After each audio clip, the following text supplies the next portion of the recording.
Vamos a definir qué es la presión arterial antes de explicar el esquema.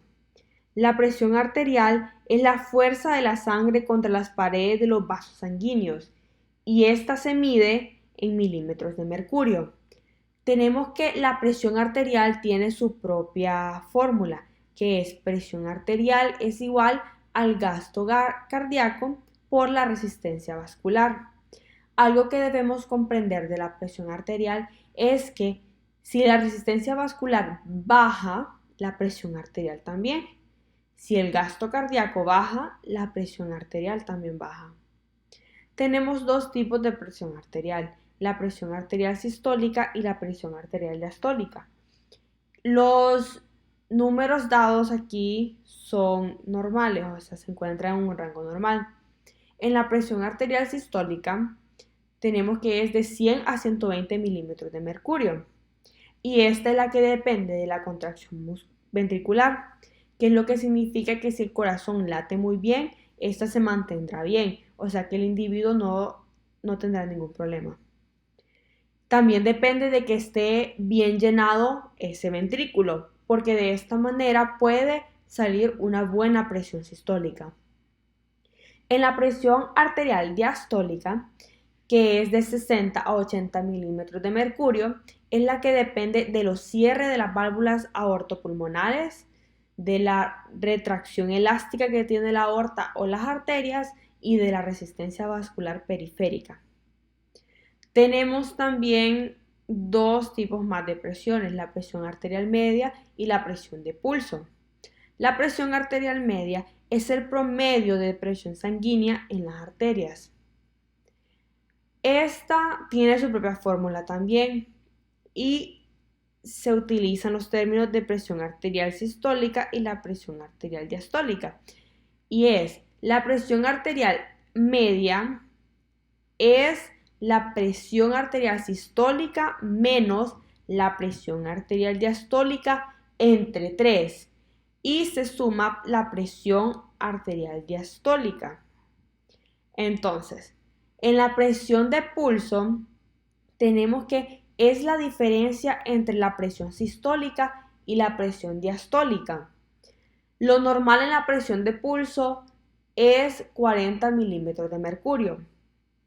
Cuando decimos la diferencia de la presión sistólica y la diastólica, nos referimos a que es una resta, la presión arterial sistólica menos la presión arterial diastólica. Ahora, hablaremos sobre el gasto cardíaco. El gasto cardíaco es la medición del flujo sanguíneo y es el que va desde el corazón y es expulsado por un ventrículo por minuto. El gasto cardíaco tiene su propia fórmula, que es la frecuencia cardíaca por el volumen sistólico. Tenemos la frecuencia cardíaca. La frecuencia cardíaca son los latidos del corazón por minuto.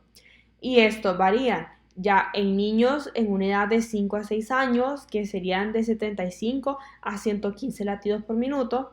En niños de 7 a 9 años serían 70 a 110 latidos por minuto.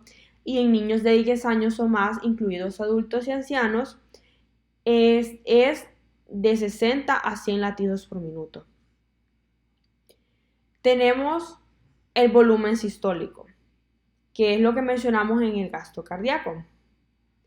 El volumen sistólico es dado por la precarga, por la contracción cardíaca, que también es conocida como inotropismo, y la poscarga. El volumen sistólico es el volumen de sangre que es bombeado por latido por cada ventrículo. El volumen sistólico normal se utiliza la fórmula que es BS es igual a BDF menos BSF. Las definiciones de cada una es BS volumen sistólico, BDF es el volumen diastólico final y el BSF es el volumen sistólico final. Entonces, para calcular el volumen sistólico normal es el volumen diastólico final, que sería 120 milímetros, menos 50 milímetros, que sería el volumen sistólico, y por resultado sería 70 milímetros. El flujo sanguíneo. El flujo sanguíneo es la cantidad de sangre que atraviesa un punto dado de la circulación en un periodo de tiempo determinado. El flujo sanguíneo es el que utiliza la fórmula de velocidad. Entonces, tenemos que con la velocidad, con este se encuentra controlado por la necesidad tisular. También tenemos que se determina mediante el gradiente de la presión y la resistencia vascular. Lo que se utiliza aquí también es la fórmula de la ley de Ohm, que se utiliza para calcular el flujo sanguíneo. Luego tenemos el flujo laminar. El flujo laminar es el flujo sanguíneo que se mantiene en equilibrio a través de un vaso sanguíneo. Y tenemos el flujo turbulento, que es el flujo que transcurre en todas las direcciones del vaso y se mezcla continuamente en su interior. El laminar lo que quiere decir es que va en orden, o sea, todo el flujo sanguíneo va en orden en el vaso. En cambio, el turbulento se empiezan a mezclar. Entonces, la fórmula que utiliza es esta. Luego, tenemos la presión sanguínea. La presión sanguínea es la fuerza que aplica contra las paredes de las arterias cuando el corazón se encuentra bombeando la sangre al cuerpo. De la presión sanguínea también tenemos que tiene la resistencia al flujo sanguíneo.